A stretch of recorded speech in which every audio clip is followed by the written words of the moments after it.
A new 72-hour ceasefire appears to be holding along the Israeli-Gaza border. Talks are underway in neighboring Egypt to make this a more lasting peace. The advanced break as violence is allowing much-needed aid to flow into Gaza, but the situation is still tense, with Israeli troops along the border saying they will retaliate if Hamas fires more rockets into southern Israel. We have live team coverage in that region, and we begin with Stephanie Freed in Tel Aviv with the very latest on the first day of this three-day ceasefire. Stephanie. Well, the latest is, as you're saying, they're sticking. Both sides are sticking right now to the ceasefire. There's been quiet for now. We're looking at 22 hours. So that would be, in the next 2 hours, 48 hours left. It's been a challenge in the past for the sides to stick and hold the ceasefire. The last ceasefire ended this past Friday.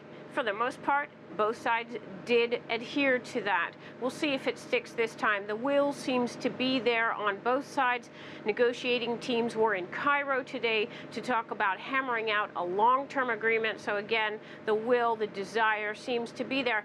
But nobody's very, very optimistic about any sort of reaching long-term agreements or coming to some sort of long-term agreement. And even some sources say that there could be several more rounds of violence between the sides before anything moves forward, or if anything moves forward at all in terms of anything more long-term. So again, right now, quiet. The Israeli citizens of the south, at least, are still being warned that they're not allowed to hold mass gatherings, and that's just not to be targeted, essentially. The citizens certainly are enjoying the quiet for the time being. Absolutely. Stephanie, looking past this ceasefire, what about a longer-term agreement, and what if it's not reached?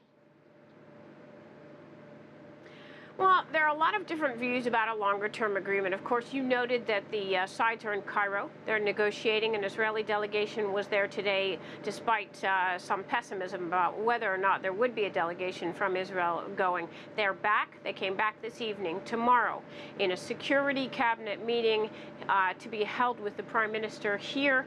There will be a briefing about those negotiations, how they went, and then all will decide, the parties, the security cabinet, how to proceed, how to move forward in terms of Gaza and in terms of negotiations. Differing voices coming out. One intelligence analyst that I'm close to said that there has been a gradual advance in those negotiations in Cairo. Another source who's citing cabinet ministers is saying no serious movement whatsoever between the sides in Cairo. There are reports that Israel has agreed to extend a fishing zone, that is what Hamas was asking for, and allow some traffic through the border between Israel and Gaza. Again, the Security Cabinet is meeting tomorrow.